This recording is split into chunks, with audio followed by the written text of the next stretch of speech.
Hey everyone, welcome back to the Personal Growth Talks podcast.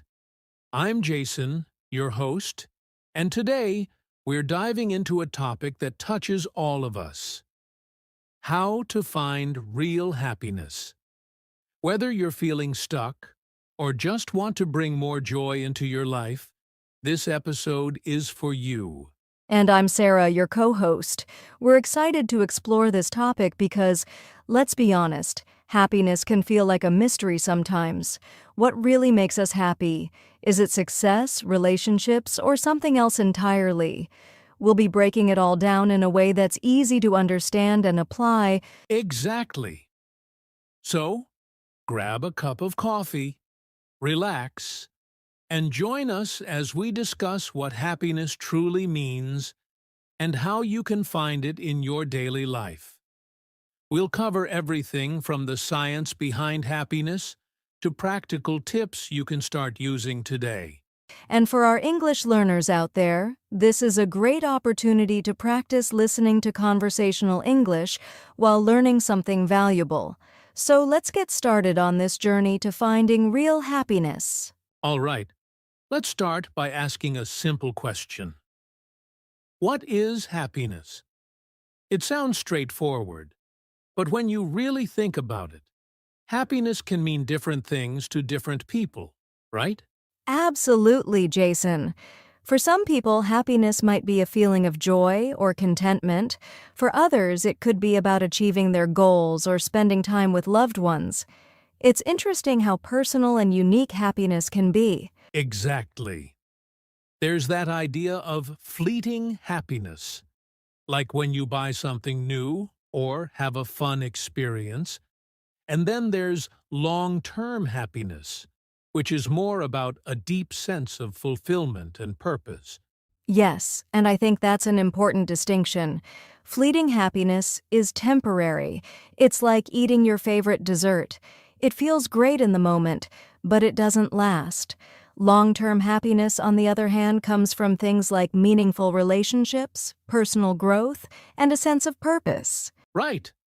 It's also interesting how cultural backgrounds can shape our understanding of happiness. For example, in some cultures, happiness might be closely tied to community and family, while in others, it might focus more on individual achievements. That's a great point. And then there are common misconceptions about happiness. Some people think they'll be happy once they reach a certain milestone, like getting a promotion or buying a house. But research shows that external achievements only bring temporary boosts to our happiness levels. Exactly. It's like that saying, happiness is a journey, not a destination. If we're always waiting for something to make us happy, we might miss out on the little things that bring joy every day. So true, Jason. And that's why it's so important to understand what happiness really means for you. Once you define it, you can start working towards it in a way that's more sustainable and fulfilling. Well said, Sarah. So, to sum up, happiness isn't just about the highs of life. It's about finding balance, meaning, and joy in everyday moments.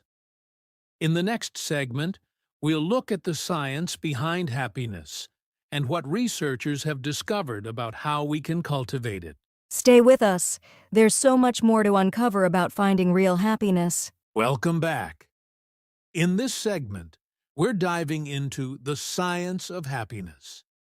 Sarah, it's fascinating how much research has been done in this area, isn't it? It really is, Jason.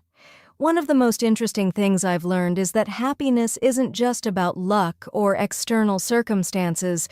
There's actually a lot of science behind it, especially in the field of positive psychology. Right.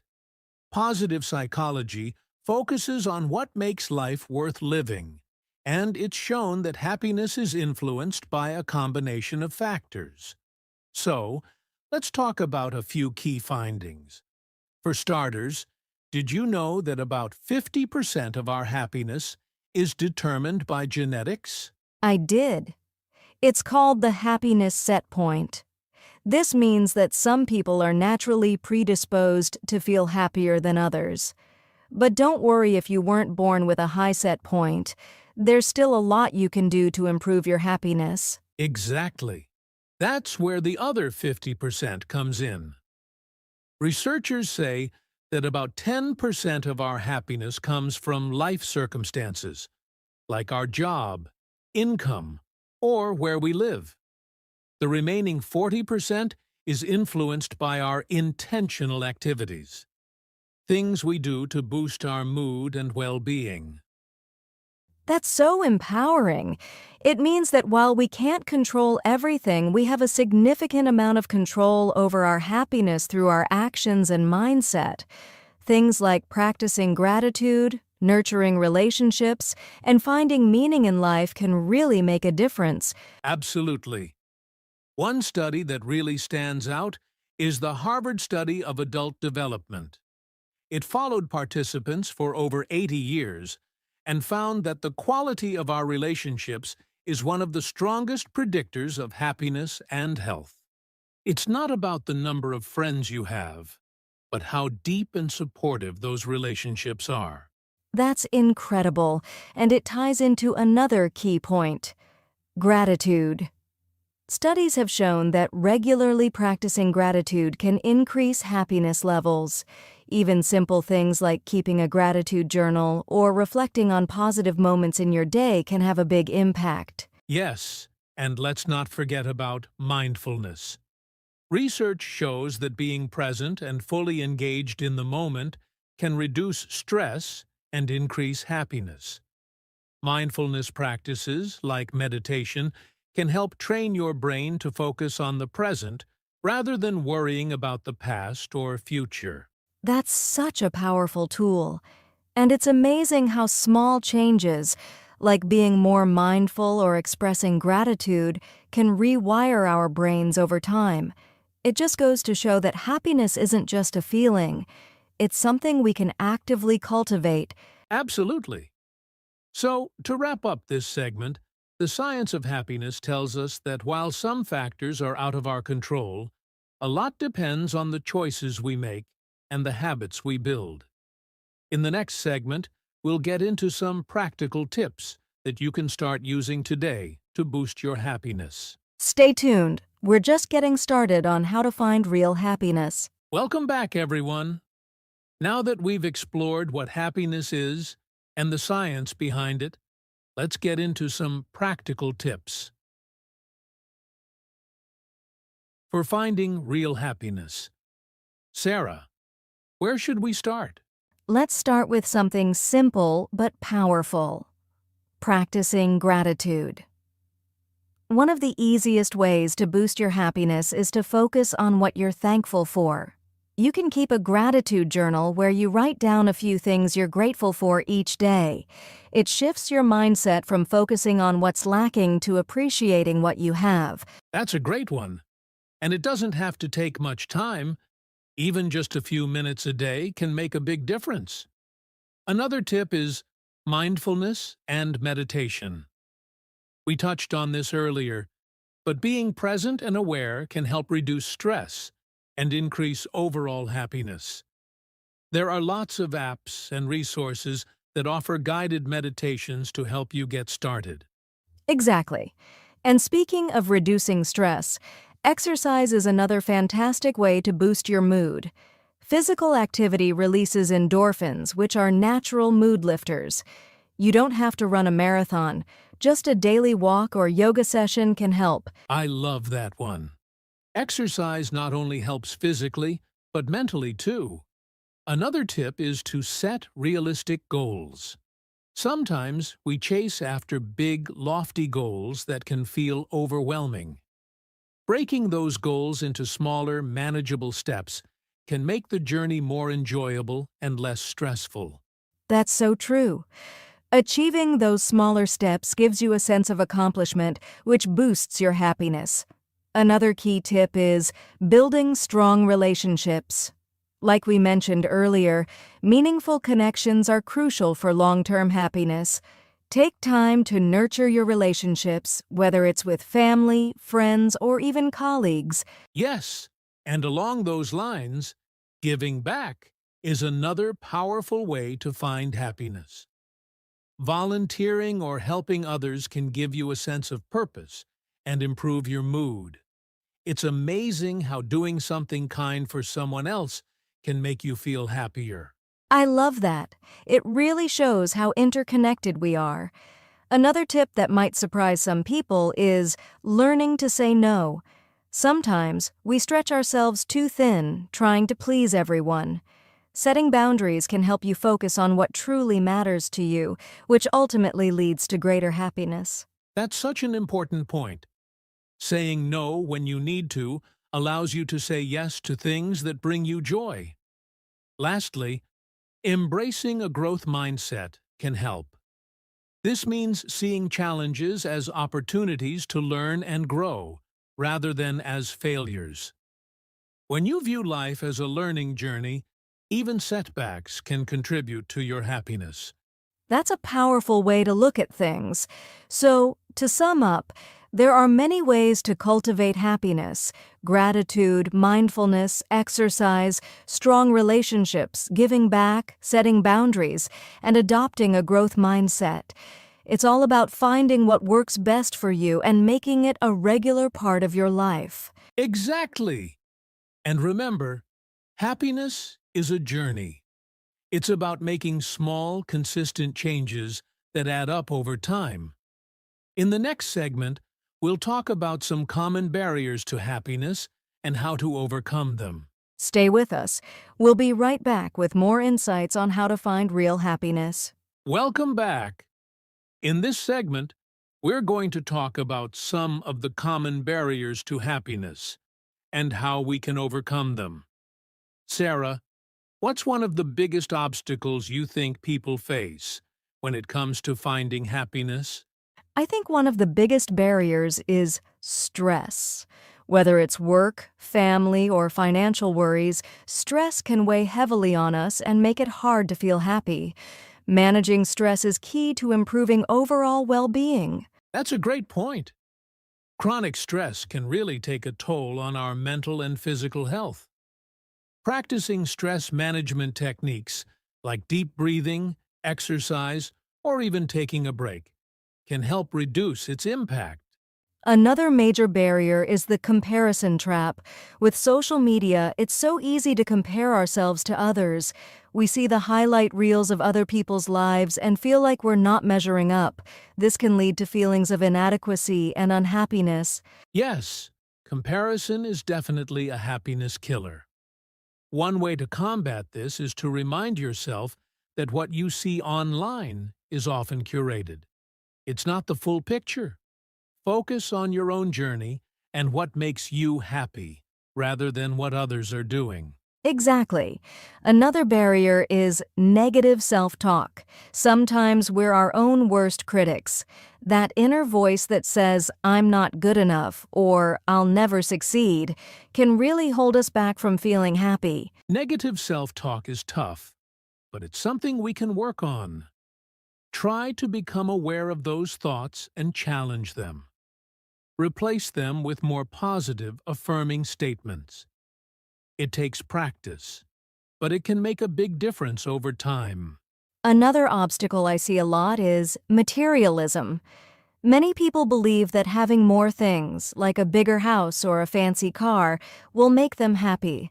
But studies show that once our basic needs are met, more stuff doesn't necessarily lead to more happiness. That's so true. Focusing on experiences and relationships often brings more lasting happiness than material possessions. Instead of buying things, try investing in activities that bring joy, like spending time with loved ones or pursuing a hobby. And let's not forget about lack of purpose. When people don't have a sense of direction or meaning in their lives, it can be hard to feel truly happy. Finding something that gives you a sense of purpose, whether it's your job, a volunteer opportunity, or a personal project, can make a big difference. Absolutely. Purpose gives us a reason to get up in the morning. So, to recap, some common barriers to happiness include stress, comparison, negative self-talk, materialism, and lack of purpose. By addressing these obstacles, we can clear the path to a happier, more fulfilling life. That's right. In the next segment, we'll answer some questions from our listeners and share more insights on how to find real happiness. Stay tuned. Welcome back. Now it's time for our Q&A session, where we'll answer some of the most common questions about finding happiness. Sarah, what's our first question? Our first question comes from a listener named Emily. She asks, I've been feeling stuck lately, and I'm not sure how to get out of this rut. What are some small steps I can take to feel happier? Great question, Emily. Feeling stuck is something we all experience from time to time. One small step you can take is to change your routine. Sometimes, doing the same thing every day can lead to feeling stagnant. Try a new activity, like a hobby or a class, to break out of that rut. Our first question comes from a listener named Emily. She asks, I've been feeling stuck lately, and I'm not sure how to get out of this rut. What are some small steps I can take to feel happier? Absolutely. Let's move on to the next question. This one is from Ravi, who asks, how do I deal with negative people in my life?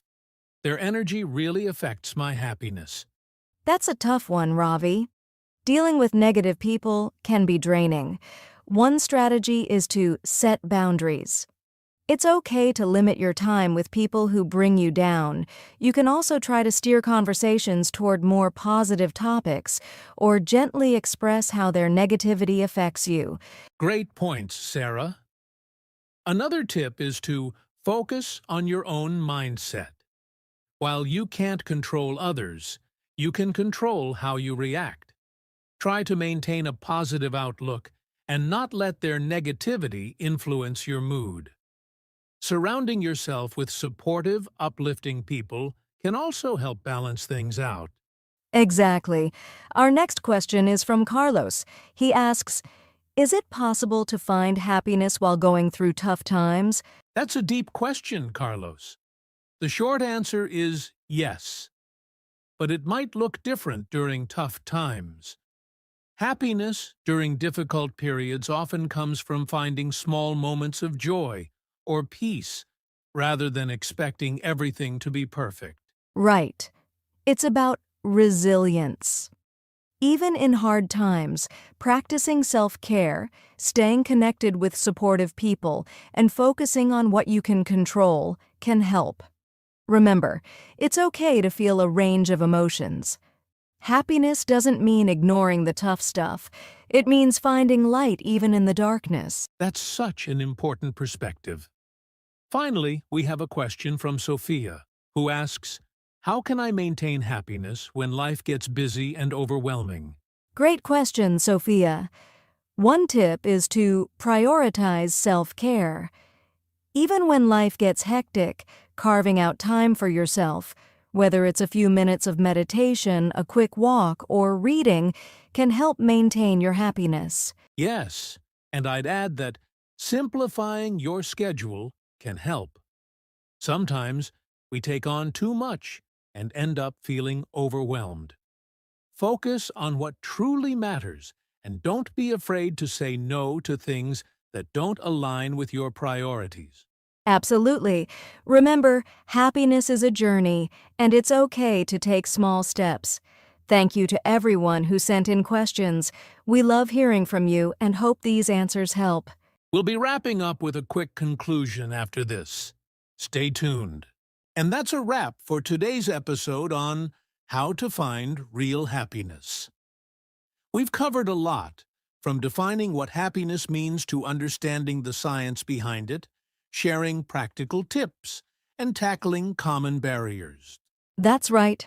Remember, happiness isn't a destination but a journey. By making small, intentional changes in your daily life, you can cultivate a deeper sense of joy and fulfillment. Exactly. We hope you found these insights helpful and that you're inspired to take steps towards your own happiness. If you enjoyed this episode, please subscribe, leave a review, and share it with someone who might benefit from it. And don't forget to follow us on social media for more tips and updates. We love hearing from you, so feel free to send in your questions or topics you'd like us to cover in future episodes.